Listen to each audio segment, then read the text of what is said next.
الحمد للہ وکفا وسلام علی عبادہ الذین اصطفى اما بعد اعوذ باللہ من الشیطان الرجیم بسم اللہ الرحمن الرحیم اتل ما اوحی الیک من الکتاب واقم الصلاة ان الصلاة تنہی عن الفحشاء والمنکر ولذکر اللہ اکبر واللہ یعلم ما تصنعون صدق اللہ العظیم۔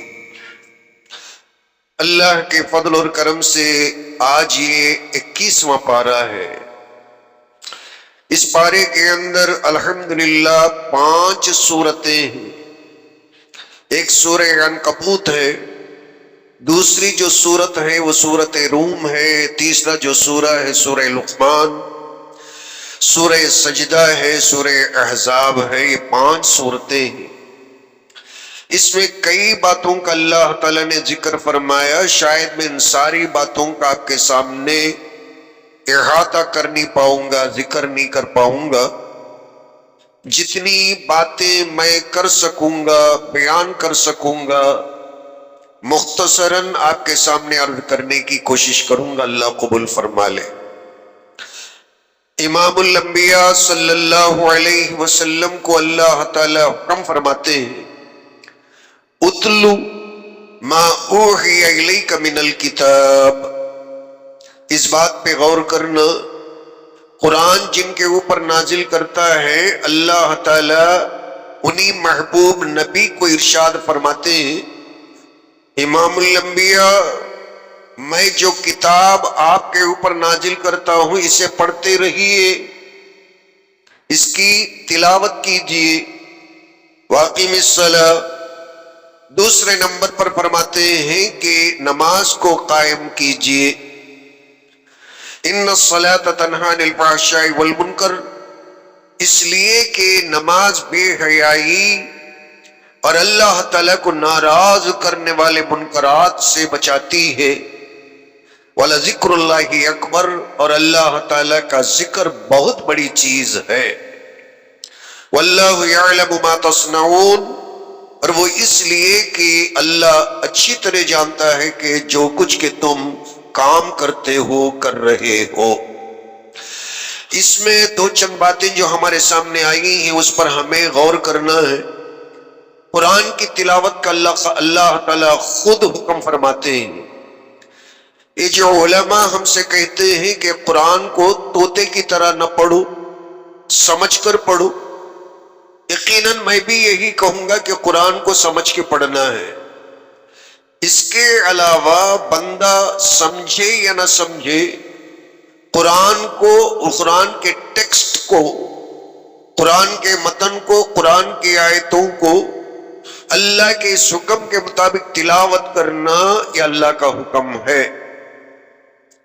سمجھ کر پڑھنا عمل کرنے کے لیے ہے، اور اللہ کے حکم کے مطابق سمجھ کر پڑھے یا اس وقت نہ سمجھے، قرآن کو ختم کرنے کی نیت سے، ثواب کی نیت سے، اللہ کی قربت کی نیت سے، عبادت کی نیت سے پڑھنا 21ویں پارے کی پہلی آیت کی تاکید اور اللہ تعالیٰ کا حکم ہے۔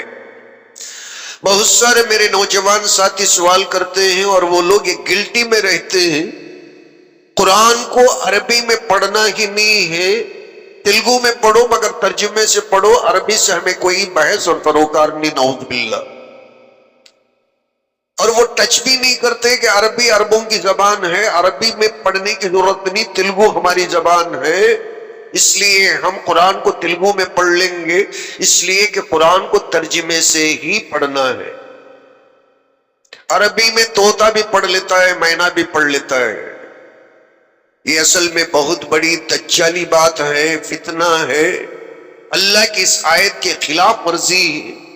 اللہ فرماتے ہیں کہ جو ٹیکسٹ اللہ نازل کیا، اتلو ما اوحی الیک، جو چیز، جو کلام اللہ ہو بہو آسمان سے نازل کیا، امام الانبیاء اس ٹیکسٹ کو، اس کلام کو ہو بہو اسی طریقے سے آپ تلاوت کیجئے۔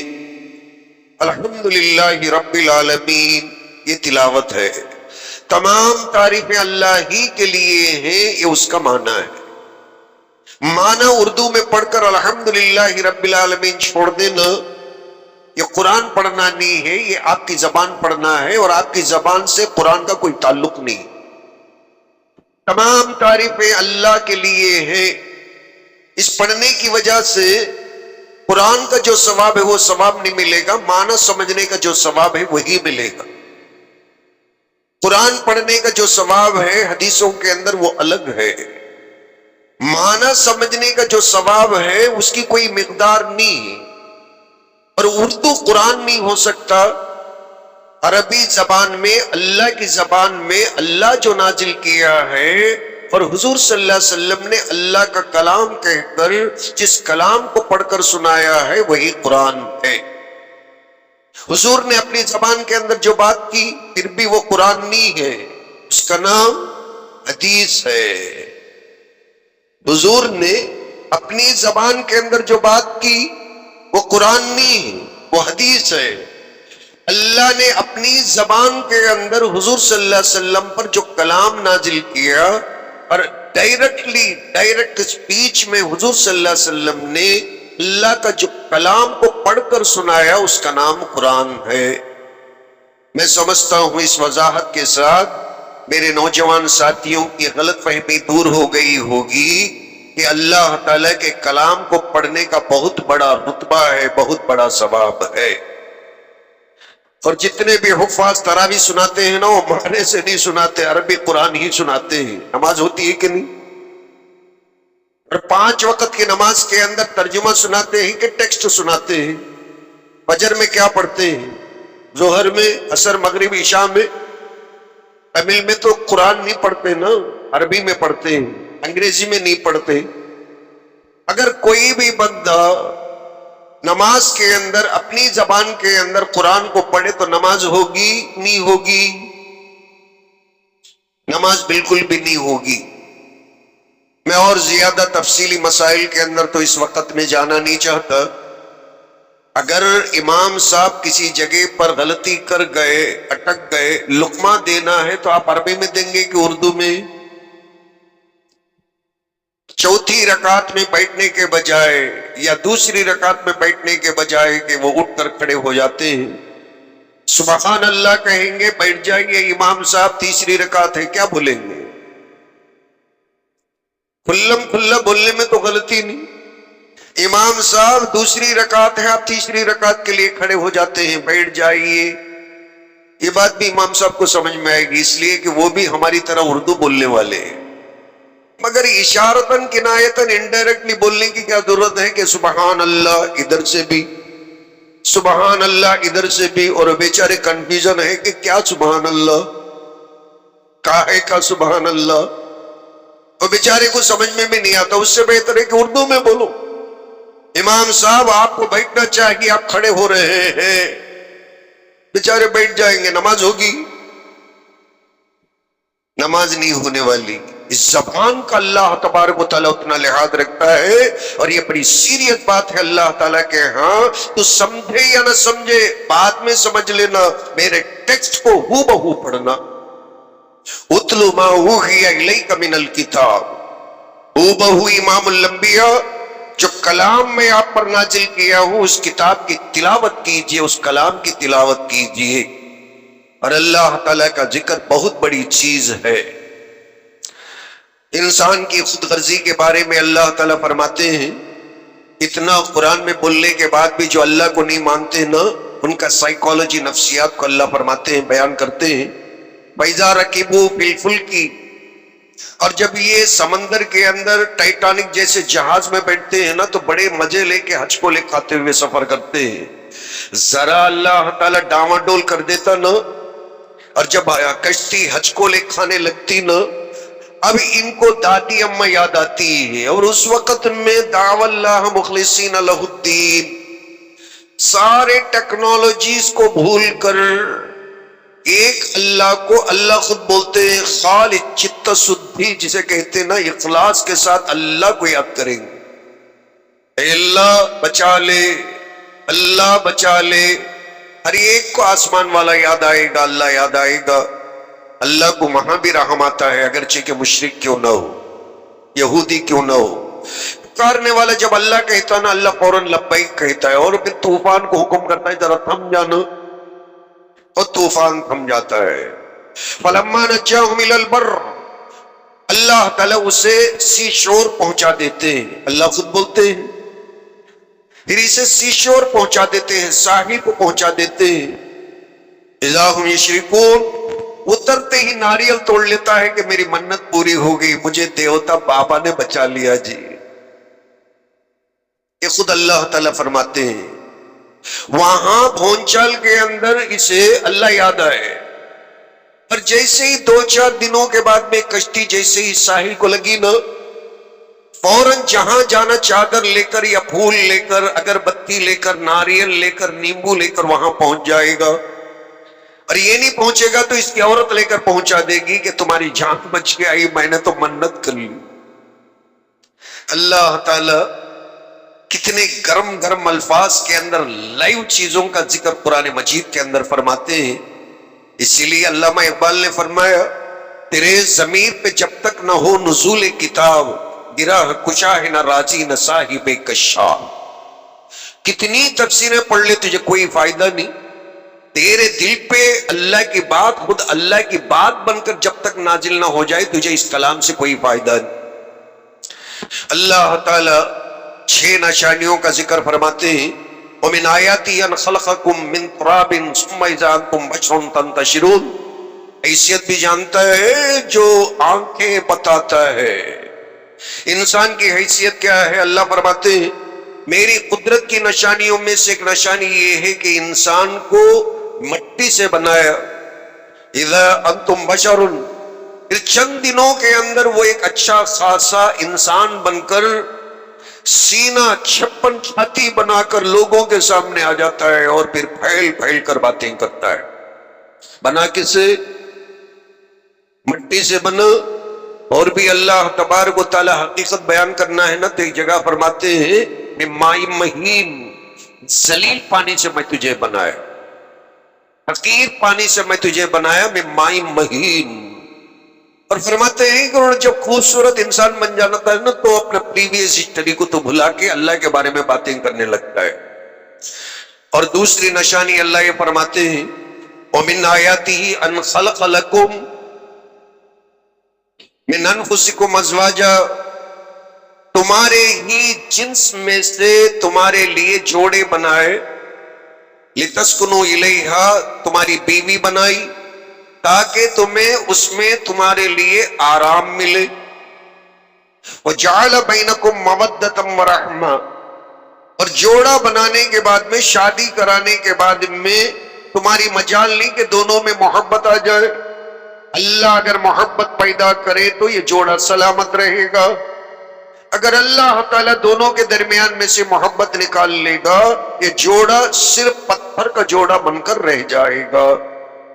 یہ بھی اللہ کی قدرت کی نشانی ہے۔ ہم سمجھتے ہیں کہ یہاں بیوی بن جانا بڑا آسان ہے، اللہ تعالیٰ اسے قدرت کی نشانیوں میں سے نشانی بتاتے ہیں، وَجَعَلَ بَيْنَكُمْ مَوَدَّةً وَرَحْمَةً، ہم ہی ہیں شادی کرانے کے بعد میں دونوں کے دلوں میں محبت اور ہمدردی کو پیدا کرتے ہیں، اور وہ فکر کرنے والوں کے لیے اس کے اندر بہت بڑی نشانی۔ تیسرے نمبر پر اللہ فرماتے ہیں وَمِنْ آيَاتِهِ خَلْقُ السَّمَاوَاتِ وَالْأَرْضِ، آسمان اور زمینوں کے اندر اللہ کی قدرت ہے۔ اور پھر اللہ فرماتے ہیں کہ اور جو تمہاری اپنی زبانیں ہیں، مختلف زبانیں، وہ بھی اللہ کی قدرت ہے۔ اور پھر تمہارے اپنے رنگ اور روغن کے اندر کوئی کالا ہے کوئی گورا ہے، اس میں بھی اللہ کی قدرت کی نشانی۔ چوتھے نمبر پر اللہ فرماتے ہیں رات میں جو تمہیں نیند آتی ہے نا، وہ رات نہیں لاتی ہے، رات میں اللہ لاتے ہیں۔ تم سمجھتے ہو کہ رات ہونے کی وجہ سے ہم سو جاتے ہیں، کتنے بندے ہیں پوری رات کروٹیں بدل کر گولی کھا کر بھی جگتے ہیں، ان کو نیند نہیں آتی۔ اللہ فرماتے ہیں رات کا سونا، والنہار یا دن کے اندر سنت کے مطابق قیلولہ کے وقت میں سونا، یہ اللہ کی قدرت کی نشانیاں ہیں۔ سونے والا یہ نہ سمجھے کہ ڈنلپ کے میٹرس پر سونے کی وجہ سے نیند آ گئی ہے۔ اللہ اللہ تعالیٰ نیند کو بھی اپنی نعمت بیان کرتے ہیں، اللہ سمجھنے کی توفیق دے۔ اور اللہ تعالیٰ 5ویں نمبر پر فرماتے ہیں کہ جو آسمان کے اوپر بارش اور طوفان کے موقع پر کڑکڑاتی ہوئی جو بجلی گرجتی ہے، اس بجلی کے اندر بھی اللہ کا جلال، اللہ ہونے کا ایک سندیش ملتا ہے۔ یہ آسمانوں کے اوپر آواز کرنے والی بجلی کہاں سے کرتی ہے؟ یہ اللہ تبارک و تعالیٰ کی قدرت کی نشانیوں میں سے ایک نشانی، اور جسے دیکھ کر تمہیں ڈر بھی لگتا ہے اور امید بھی یہ ملتی ہے کہ اللہ تعالیٰ بچا لیا تو ہم بچ سکیں گے۔ رات کی نیند اڑ جاتی کہ نہیں؟ اور جب بجلی گرجتی بندہ ڈرتا بھی ہے اور امید بھی لے کر بیٹھتا ہے۔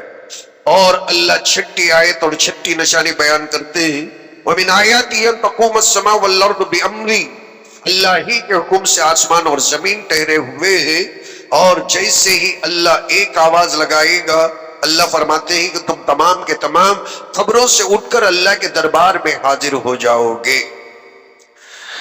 میں بات کو سمیٹتے ہوئے حضرت لقمان کی طرف آتا ہوں کہ سورہ لقمان کے اندر حضرت لقمان نے 10 نصیحتیں بیان فرمائی۔ سب سے پہلی نصیحت انہوں نے اپنے بیٹے سے یہ کی کہ یا بنی لا تشرک باللہ، یہی ہمارے بچوں کو سب سے پہلے نصیحت کرنا۔ بچہ جیسے ہی سیانا ہو، قرآن یہی نصیحت کرتا ہے، کیا کرنا؟ بیٹا شرک نہیں کرنا۔ لقمان علیہ السلام کی پہلی نصیحت، اس نصیحت کو گرہ باندھ کر ہمیں بھی اپنے بیوی بچوں کو سب سے پہلی نصیحت، یا بنی لا تشرک باللہ، بیٹا بیٹی اللہ کے ساتھ شرک نہ کرنا، اس لیے کہ شرک اللہ کی نظر میں سب سے بڑا ظلم اور گناہ ہے۔ دوسرے نمبر پر حضرت لقمان علیہ السلام نے فرمایا، یا بنیا انہا ان تک مثقال حبۃ من خردل فتکن فی صخرۃ، تحت الثری کے اندر، زمین کے عطا گہرائیوں کے اندر بھی اگر تو کوئی کام کر کر بھول گیا ہے، اللہ تبارک و تعالی اس سے بھی وہاں سے نکال کر لائے گا۔ یا آسمانوں کے بلندیوں کے اوپر تو کوئی عمل کیا بھول گیا ہے، اللہ تعالیٰ وہاں سے بھی اسے اتار کر لائے گا۔ اور اللہ تعالیٰ لطیف ہے، خبیر ہے، اور یہ کام کرنا اللہ کے لیے آسان ہے۔ بندہ یہ سمجھتا ہے کہ میں جھاڑیوں کے اندر ایک کام کر کے آ گیا، کسی کو پتا نہیں۔ سمندر کے اندر میں 10 کلومیٹر اندر جا کر یہ کام کر کے آ گیا، کوئی دیکھا نہیں۔ اللہ فرماتے ہیں کہ تحت الثری کے اندر بھی تو کوئی کام کرے گا نا، اللہ تعالیٰ وہاں سے بھی کھینچ کے لا کے قیامت میں سامنے رکھے گا۔ تیسرے نمبر پر فرمایا بیٹا نماز کو قائم کرنا۔ چوتھے نمبر پر فرمایا اچھائیوں کا حکم کرنا۔ 5ویں نمبر پر فرمایا برائیوں سے روکنا۔ 6 نمبر پر فرمایا اگر بدقسمتی کی وجہ سے کوئی تکلیف پہنچے تو اس پر صبر کرنا۔ اور پھر 7ویں نمبر پر فرمایا لوگوں سے منہ نہیں موڑ لینا، مسکراتے بات کرنا، کہ یہ آدمی ہماری جماعت کا نہیں، یہ آدمی ہماری جماعت کا نہیں، یہ کالا ہے، یہ گورا ہے، اس کے پاس سوشل سٹیٹس نہیں۔ فرمایا بیٹے کو کیا نصیحت کرنا؟ وَلَا تُسَعِّرْ خِدَّكَ لِلنَّاسِ، لوگوں سے منہ نہیں پھیر لینا، چھی بجے بھی نہیں، یہ چھی چھی چھی دور رہنے کا۔ وَلَا تَمْشِ فِي الْأَرْضِ مَرْحًا، فرمایا کہ زمین پر اکڑ کر نہیں چلنا، عاجزی سے چلنا، چاہے کروڑا پتی بھی کیوں نہ ہو۔ 90 نمبر پر فرمایا وقصد فی مشیک، چال کے اندر اعتدال، ایسا بھی نہیں کہ دوڑتے چلے، ایسا بھی نہیں کہ مریل آدمی کے جسے لو بی پی ہو گیا ہو، بالکل ایک مردانہ چال چلنا، اعتدال کے ساتھ چلنا۔ وغضض من صوتک، اور بات کرے نا تو اس کے اندر شہد ٹپکنا، رس کھلنا، ایسا نہیں کہ آدمی بات کرے تو لوگ چڑ جائیں اور بات بات میں جھگڑا ہو جائے۔ ان انکر الاصوات لصوت الحمیر، اس لیے کہ کانوں پر بوجھ پڑنے والی جو آواز ہوتی ہے نا وہ گدھے کی آواز ہوتی ہے۔ آدمی بولے تو آدمی کی بول لگنا، اللہ فرماتے ہیں کہ تو ایسا نہیں بولنا جیسے گدھا بولتا ہے۔ گدھے کی آواز اچھی نہیں لگتی، آدمی کی آواز اچھی لگتی ہے۔ اتنی نصیحتیں حضرت لقمان علیہ السلام نے اپنے بیٹے سے کیا۔ چلتے چلتے میں ایک مسئلہ بتا دوں، ضمن میں اللہ فرماتے ہیں اگر کسی کو ہم نے گود لیا، ایڈاپٹ کر لیا، یا کوئی عورت بیوہ ہو کر مطلقہ ہو کر پھر اس نے دوسری شادی کر لی، یا بچوں کو لے کر پھر اپنے دوسرے شوہر کے زوجیت کے اندر جاتی ہے، تو اکثر یہ ہوتا ہے کہ اس کے اپنے نام کو بدل کر جو اس کا اپنا شوہر ہوتا ہے وہ اپنا نام لکھاتا ہے آدھار کارڈ میں، اس کے سرٹیفکیٹس میں، اسکول میں جوائن کرنے کے موقع پر۔ اب جو اس کا باپ ہوتا ہے وہ اپنی بیوی کے پہلے شوہر کے بچوں کے نام میں اس کے باپ کے نام کو کاٹ کر اپنا نام، اپنے باپ کا نام، اپنا نام داخل کرنے کی کوشش کرتا ہے۔ ایسا کرتا ہے بھی سخت حرام ہے۔ اللہ تعالیٰ فرماتے ہیں ادعوہم لآبائہم، تو باپ لکھنے کی وجہ سے وہ اصل میں اس کا باپ نہیں ہوگا۔ ڈی این اے کس کا ہے؟ وہ پہلے شوہر کا ڈی این اے۔ اور پھر اس عورت کے اوپر تو تہمت لگانا کہ یہ دونوں بچے اس عورت سے تجھے پیدا ہوئے، تہمت ہے کہ نہیں؟ یہ دو بچے جو ہیں جو عورت لے کے آئی ہے وہ تجھ سے پیدا نہیں ہوئے، اس کے پہلے شوہر کے بچے۔ ان بچوں کے اس کے باپ کے نام کو کاٹ کر خود کی ناموشی سمجھ کر گلٹی فیل کرتے ہوئے اپنا نام لکھا لینا اور اسے محبت سمجھنا، یہ ہندوستانی کلچر ہے۔ اللہ تعالیٰ فرماتے ہیں 10th کلاس میں بھی اپنے ان پرانے باپ کا ہی مرحوم کا نام رہے گا، اور وہ بچہ باقاعدہ سمجھے گا کہ میرا باپ نہیں ہے، تجھے باپ بن کر جینا ہے۔ وہ بچہ باقاعدہ سمجھے گا کہ یہ میرا باپ نہیں ہے، لیکن اللہ تعالیٰ پھر اسے یہ سکھاتے ہیں کہ تجھے باپ بن کر جینا ہے، تجھے پروو کرنا ہے کہ تیرا باپ مر جانے کے باوجود بھی اس کی جگہ میں رہ کر تجھے باپ کی محبت اور فکری شفقت دیا ہو۔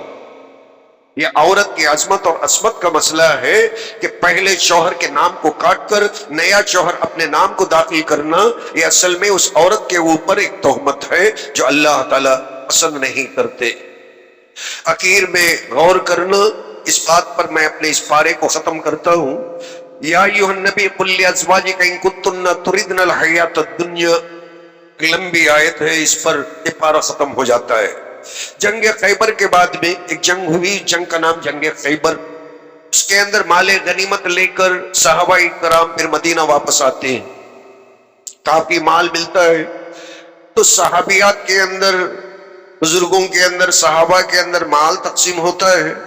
تو نبی اکرم صلی اللہ علیہ وسلم کی جو بیویاں ہیں نا، وہ بھی ذرا آگے بڑھ کر رائے مشورہ کر کر حضور صلی اللہ علیہ وسلم کے سامنے فرمائش رکھتی ہیں، اے ہمارے آقا سرتاج، ہم تو غریب الغرباء ہیں، ہمارے گھروں کے اندر بھی مشکل سے گزر بسر ہوتا ہے، اس لیے جو مال غنیمت بیت المال کے اندر جمع ہے ہم بھی مستحق ہے، ہماری یہ فلاں ضرورت ہے، فلاں ضرورت ہے، فلاں ضرورت ہے، ذرا مال غنیمت میں سے جہاں دوسرے لوگوں کو آپ نے تقسیم کیا ہمیں بھی ذرا یہ چیزیں دلوا دیجیے۔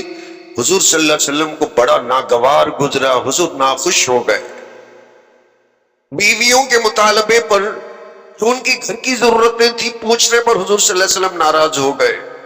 اور آپ کو بڑا تعجب ہوگا، ایک کوئی گھنٹے کی ناراضگی نہیں تھی، پورا 1 مہینہ حضور صلی اللہ علیہ وسلم الگ ہو گئے۔ اتنی سی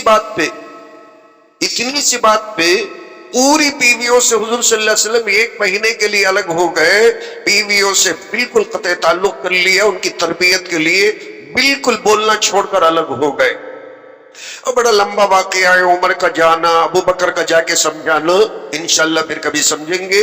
واللہ تبارک و تعالیٰ کیا بولتے ہیں اس واقعے کو اب یہاں ہم سمجھیں گے۔ یا ایھا النبی، اے امام الانبیاء، اپنی بیویوں سے میری بات یہ سنا دیں، ان کنتن تردن الحیات الدنیا وزینتها، اگر تمہیں دنیاوی زندگی کی خوبصورتی چاہیے، عیش و آرام چاہیے نا، فتعالین، آپ کہو کہ آ جاؤ، کمان۔ اگر تمہیں دنیا چاہیے، عیش و آرام چاہیے، دنیا کا زیب و زینت خوبصورتی چاہیے، فتعالین، فرماؤ آ جاؤ، ایک کام کرتے ہیں، امتعکن، میں تمہارے اپنے ڈیمانڈ کو پورا کروں گا، جو چیزیں تم پوچھتی ہو اس ساری چیزوں کو میں مہیا کر دوں گا۔ کسی کو چادر چاہیے، کسی کو شہد چاہیے، کسی کو ستو چاہیے، کسی کو آٹا چاہیے، یہی تو ہیرے جواہرات تو نہیں، یہ چھوٹی چھوٹی جو چیزیں ہیں، امتعکن، یہ ساری چیزیں میں فراہم کروں گا، وَأُسَرِّحْكُنَّ سَرَاحًا جَمِيلًا، مگر ساتھ میں خوبصورتی کے ساتھ طلاق بھی دے دوں گا، خوبصورتی کے ساتھ۔ ایسا نہیں کہ اس میں کوئی ہچکچاہٹ ہو، بڑے خوبصورتی کے ساتھ دھکا نہ لگے، وسراحن جمیلا، خوبصورت طریقے کے ساتھ، کہیں دھکا نہ لگے، کسی کو ہٹ نہ ہو، اور تمہیں میں رخصت کر دیتا ہوں، طلاق دے دیتا ہوں، پسند ہے؟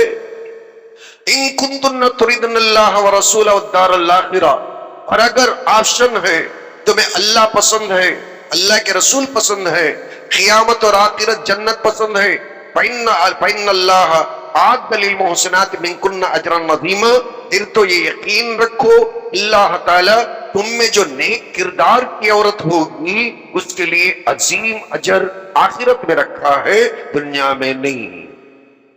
دنیا میں نو ڈیمانڈ، حضور جو کھلائے کھا کر حرم بن کے رہنا، ام المؤمنین کے لقب کے ساتھ رہنا۔ اور اللہ پھر کیا بولتے ہیں؟ یا نساء نبی، اے نبی کی بیویوں، من یاتی منکن بفاحشۃ مبینہ، اگر تم میں سے کوئی بھی عورت اس طریقے کی بات کرے گی جس کی وجہ سے اللہ کے نبی کو تکلیف پہنچے، یضاعف لها العذاب ضعفین، دوہرا عذاب دیں گے، یہ ایک عذاب نہیں، اللہ کے نبی کی تکلیف کا اگر ذرا بھی تمہارا لحاظ نہیں ہے، حضور صلی اللہ علیہ وسلم کو اگر تمہاری وجہ سے ان کے دل کو دھکا پہنچتا ہے، ہم لحاظ نہیں رکھیں گے کہ تم حضور کی بیوی بھی ہو۔ یہاں طلاق کی بات ہوتی ہے کھانے پینے کی ضروری چیزیں مانگنے پر، اور یہاں پوری زندگی بندہ عیش و آرام سے گزار کے بھی اللہ تعالیٰ کا شکر ادا نہیں کرتا ہے۔ یہاں ضرورت کی چیزیں پوچھنے پر اللہ تعالیٰ طلاق کی دھمکی دلواتا ہے، چیزیں بھی دیں گے طلاق بھی دیں گے، چوائس از یورس، طلاق اگر لینا چاہو تو لے لو چیزوں کو، اور اگر طلاق نہیں چاہے تو بھوک اور پیاس کو برداشت کرتے ہوئے جو زندگی اللہ دے اس پر گزارا کر لو۔ ساری بیویاں خاموش ہو جاتی ہیں، چیمی گوئی نہیں کرتی، کچھ بات نہیں کرتی، چپکی لگ جاتی ہے۔ یہ دین ہے، اللہ کی تربیت ہے۔ اللہ نو نعمتیں دے کر، کھلا پلا کر، جوڑے بنا کر، گھر دے کر، نوکریاں دے کر، ملازمت دے کر، ساری چیزیں دے کر، درمیان میں میل ملا محبت ملن ساری دے کر بھی آج اللہ تعالیٰ کی شکر گزاری نہیں، قیامت کے دن اس کے بارے میں اللہ سوال کر لیں گے نا، تو انسان مسلمان بڑی پریشانی کے اندر پھنس جائیں گے۔ اللہ تعالیٰ مجھے بھی اور آپ کو ان باتوں پر، ان ڈراووں پر ڈر کر، صحیح معنوں میں جھک کر، عاجزی کے ساتھ زندگی گزارنے کی توفیق دے۔ سبحان اللہ و بحمدی، سبحانک اللہم و بحمدک، ونشہد ان لا الہ الا انت، ونستغفرک ونتوب الیک۔